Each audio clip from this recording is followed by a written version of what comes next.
¿Quién es más poderoso, un dios del caos o el emperador? Pocas cosas son tan peligrosas en Warhammer como una idea mal entendida. Si conviertes a los dioses del caos en omnipotentes invencibles, la historia se rompe.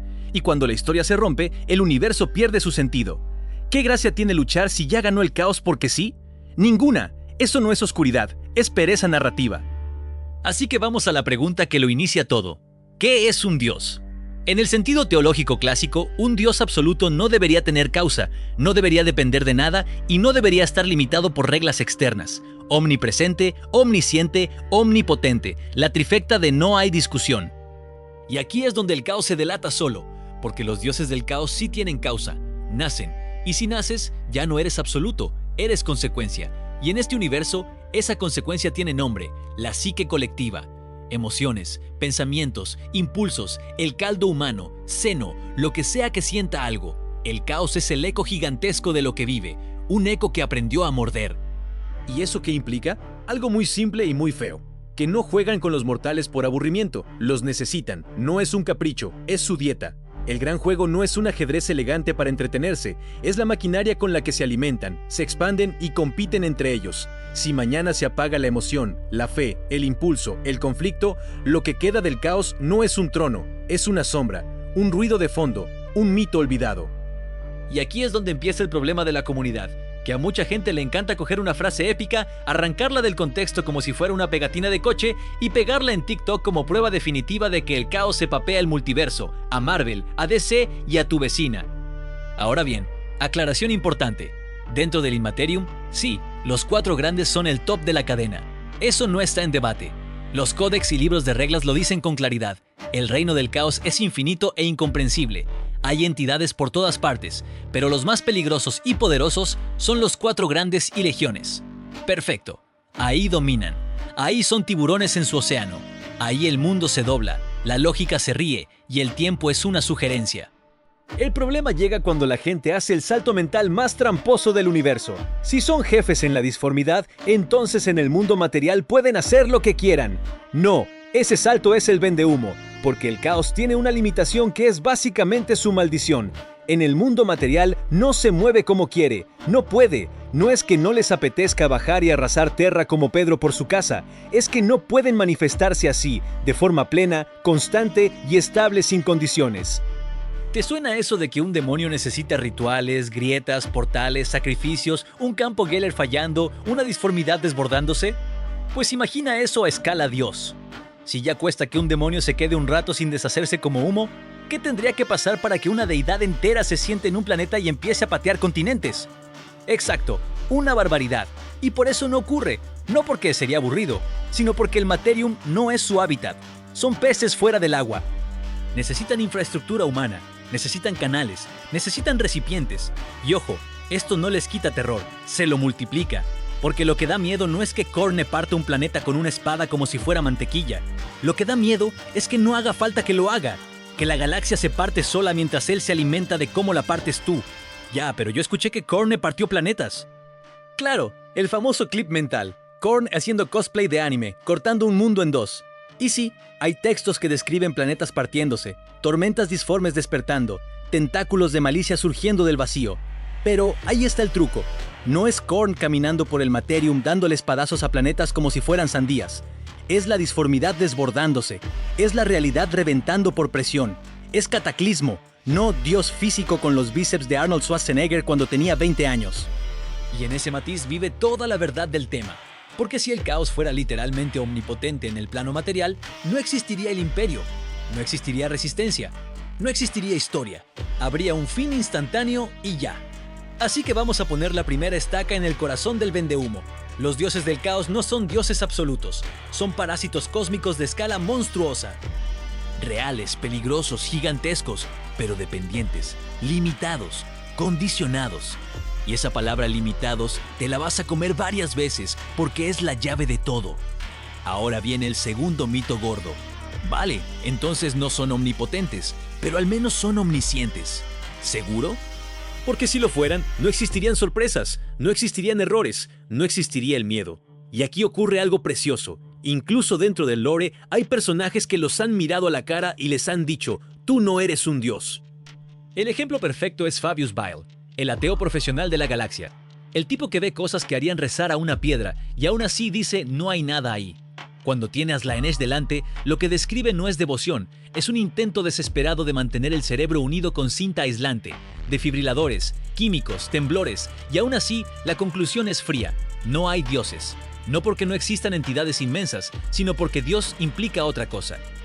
Y entonces, si no son omnipotentes ni omniscientes, ¿cómo demonios han llegado a ser la amenaza definitiva?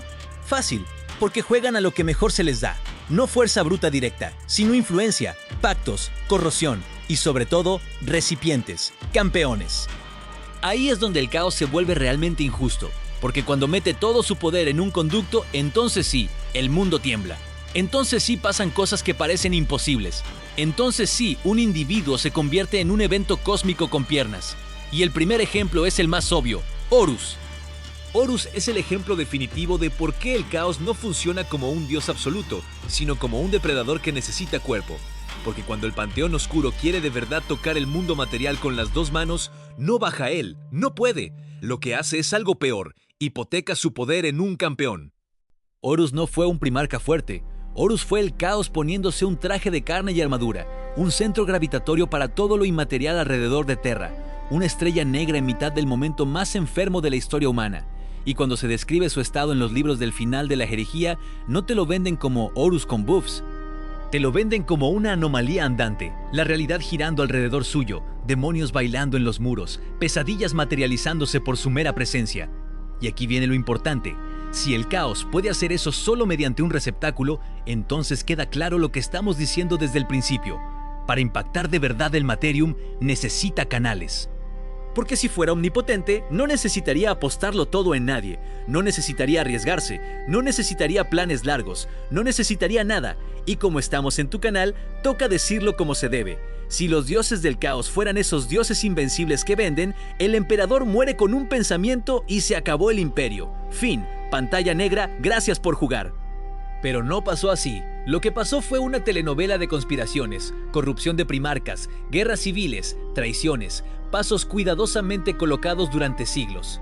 ¿Por qué? Porque era la única manera de dañarlo. No podían ir de frente, tenían que jugar con la humanidad, porque de la humanidad depende su alimento, pero también su acceso. Y por eso el argumento de «es que el gran juego es entretenimiento» es un chiste malo, una coartada que la gente usa para tapar cualquier cosa. Como cuando alguien lleva 10 años evadiendo impuestos y dice «no, todo era parte del gran juego». Sí, claro, campeón. El gran juego no es «vamos a reírnos», es una guerra de supremacía. Los dioses compiten, se destronan, se sabotean. Y a veces aparece algo tan importante o tan peligroso para todos que dejan de pelearse entre ellos y se unen un rato para reventarlo. Y el ejemplo más claro de eso es el emperador. Porque el emperador, con su proyecto Telaraña, no estaba intentando ganar una batalla, estaba intentando cortarles el oxígeno. Si la humanidad hubiera viajado por la telaraña evitando la disformidad, adiós navegantes, adiós dependencia del empíreo, adiós brechas constantes. Y lo más grave, adiós religión, adiós superstición, adiós alimento emocional dirigido. La verdad imperial, atea y fría ya era una patada en la boca del caos. Pero la telaraña era la amenaza existencial, la posibilidad real de que el caos no desapareciera porque las emociones no mueren, pero sí se quedara sin la influencia que lo convierte en apocalipsis. ¿Y qué hizo el caos? Llamada por Discord, literalmente. Goku, esto es serio. Y se pusieron a planificar cómo tumbar ese futuro, porque no podían simplemente ganar apretando un botón. Aquí entra una parte que me encanta, porque es el veneno de Internet, las citas sin contexto. La comunidad del Power Scaling tiene una enfermedad. Agarra hipérboles, descripciones subjetivas o frases épicas, las toma como medidas exactas y construye una torre de Universal Plus encima de una oración narrada por alguien que no tiene ni idea de lo que está mirando. Ejemplo perfecto, la conversación de Ferrus Manus sobre el poder de Horus. Hay un fragmento donde Ferrus dice que Horus puede hacer cualquier cosa, que puede fundir el mundo con el cielo, soplar el tiempo, retorcer toda la materia. Y claro, Internet lo lee y dice Horus omnipotente confirmado. Pero si lees con ojos de adulto funcional, ves lo que está pasando. Ferrus está especulando, está asustado, está reaccionando a algo que lo supera, y en el mismo contexto se deja claro que no entiende la extensión real de la disformidad ni lo que Horus controla o deja de controlar. Incluso se insinúa lo contrario. que el poder se desborda salvaje, que no hay delicadeza, que es el pasatiempo de un niño, no porque Horus sea un dios perfecto, sino porque está jugando con una fuerza que lo inunda. Y ahí está la clave de todo este video: perspectiva y contexto. No vale lo mismo que un humano random describa la disformidad como más allá del multiverso a que un primarca psíquico te hable de límites. Y tampoco vale lo mismo que alguien te suelte una frase épica mientras está engañado, poseído o desesperado que un narrador objetivo describiendo un hecho confirmado. Por eso me da risa cuando intentan medir la dimensionalidad de la disformidad. Hermano, la disformidad se describe como un lugar sin dimensiones, atemporal, sin forma, sin espacio coherente. No es que sea infinita en 12D, es que está escrita para que no puedas medirla como si fuera un mapa. Y aún así hay gente que necesita inventarse términos para justificar que su personaje le gana a otro. Deja de medir el mar con una regla. Ahora, dicho esto, viene la parte que sí concede algo importante. El caos es multiversal. Existe como nexo entre realidades, con nombres distintos: Empíreo, Immaterium, Reino del Caos, y puede proyectar influencia hacia muchos lugares. Eso está en fuentes y se ha explicado incluso en respuestas editoriales. Que sea multiversal no significa que sea omnipotente en todos lados. Significa que existe y se expande. Y aún así, cuando toca impactar el mundo material, se aplican limitaciones similares. De nuevo, peces fuera del agua. Y aquí entra el contraste más humillante para el mito. En otros escenarios, como Age of Sigmar, hay dioses que literalmente caminan en formas corpóreas entre súbditos o pueden manifestar avatares con más libertad. Hay panteones enteros, rivales, guerras divinas, y el caos sigue siendo una fuerza hegemónica, sí, pero no invencible, no auto-win. Y entonces llegamos a lo que más duele al fandom del caos invencible: los dioses del caos pueden ser heridos. ¿Cómo hiere uno a un concepto? Con algo que toque su dominio, su reino, su extensión, porque los reinos del caos no son un lugar neutral, son el dios expandido, son su piel, su casa es su cuerpo. Y hay una escena que es básicamente una bofetada con la mano abierta. Guilliman poseído por la voluntad del emperador en el jardín de Nurgle. Fuego, llamas, el jardín ardiendo como si la realidad misma estuviera diciendo ¡no! Y desde la mansión, un grito, un dios enfurecido, un reino temblando. No hay interpretación cómoda, no hay gran juego que lo tape. Nurgle sangró, y si sangra, sí, si sangra puede ser vencido. Pero aún no hemos terminado, porque hay algo todavía peor para el prestigio del Panteón Oscuro. No solo pueden ser heridos, también pueden ser sellados. Hay una frase que resume el terror cósmico mal escrito: esto es incomprensible para los mortales, y luego lo matas en la misión final con una pistola, la técnica oculta de la Villa Oculta de Sinaloa. Y con los dioses del caos pasa algo parecido, pero por culpa de dos cosas: escritores que a veces se contradicen y un sector del fandom que convierte cualquier hipérbole en una regla matemática. Porque sí, los dioses son inconmensurables, atemporales, conceptos primordiales. Todo eso puede ser cierto dentro de su naturaleza, pero eso no te da permiso de usar "son contradictorios" como parche universal para tapar incoherencias. Que sean contradicciones vivientes significa que no obedecen física mortal, que pueden existir antes de nacer, que no tienen cuerpo fijo. No significa que cualquier agujero argumental se arregla con un "o es el caos". Si Tzeentch quiere conocimiento, no va a renunciar a él porque contradicciones. Si Khorne vive de guerra, no va a dejar de conspirar porque me apetece. Tienen metas, tienen impulsos, tienen hambre. Eso los hace consistentes dentro de su caos. Y aquí es donde entra uno de los golpes más finos contra la omnisciencia: el Pozo de la Eternidad. Una región de la disformidad que incluso Tzeentch teme. Un agujero donde se oculta conocimiento absoluto, y el dios del conocimiento no se atreve a meter la cabeza. ¿Por qué? Porque no controla todo lo que hay ahí, porque hay cosas que están fuera de su alcance o que podrían destruirlo. Por eso tira a Kairos, lo lanza como quien arroja una moneda a un pozo maldito, y cuando Kairos sale, sale roto. Dos cabezas, una verdad y una mentira imposible de distinguir. Si eso no te grita "no soy omnisciente", nada lo hará. Y aún así, el mito insiste: vale, pero son invencibles. No, y aquí viene el peor puñetazo: no solo pueden ser heridos, también pueden ser sellados. Porque en Age of Sigmar, el Panteón Oscuro tiene una vergüenza histórica colgada en el salón. Es la Nesh, la sedienta, la diosa que se comió almas élficas hasta empacharse, y en ese estado de vulnerabilidad la cazaron, la encadenaron, la encerraron y se fueron a casa. ¿Costó un sacrificio de incontables imperios? No, fue un "nos juntamos, la atrapamos, para tu casa". Ahora, claro, susurros siguen, su influencia no desaparece del todo, cadenas se degradan, pero el hecho es el hecho. Una deidad del caos fue limitada de manera directa. Eso no es invencible. Eso es poderosa, pero con cuello. Y entonces hay gente que intenta salvarlo con el argumento mágico. Es que el caos es multiversal, así que da igual. No, precisamente por ser multiversal, la humillación pesa más. Porque si un Dios multiversal puede ser encadenado en una realidad, significa que no es un absoluto. Significa que, bajo condiciones, pueden cerrarles la puerta. Y si podemos herirlos y podemos encerrarlos, ¿qué queda del vendehumo? Nada. Ahora añade la escena del jardín de Nurgle, pero versión segunda bofetada. En Age of Sigmar, los forjados de la tormenta van al reino del abuelo, y Sigmar coloca una trampa divina, un golpe planeado, un cometa de luz, una explosión que arranca almas del reino enfermo, demonios reducidos a ceniza, el dominio temblando mientras un dios grita. La frase clave de esos fragmentos es simple. No dicen, podemos destruirlos fácil. Dicen, podemos recordarles por qué una vez temieron. Es decir, no son intocables. Y aquí viene el punto que vuelve todo todavía más interesante. Incluso dentro de la disformidad hay indicios de cosas peores, cosas más antiguas, monstruos que nadan en mares de eternidad, entidades que existían antes del pensamiento, antes de la percepción. Y si eso es cierto, entonces el Panteón Oscuro no es la cima absoluta del terror. Es la cima de su juego, dentro de un océano que podría tener leviatanes todavía más grandes. Y por si quedaba alguna duda, volvemos a la práctica. La práctica mata al mito. La práctica es el juez. Si el caos fuera omnipotente en el mundo material, el emperador habría caído instantáneamente. Pero no. Tuvieron que robar primarcas bebé. Tuvieron que corromper legiones. Tuvieron que fabricar guerras civiles. Tuvieron que convertir la historia humana en una trituradora, porque era la única forma de tumbar el proyecto que los amenazaba.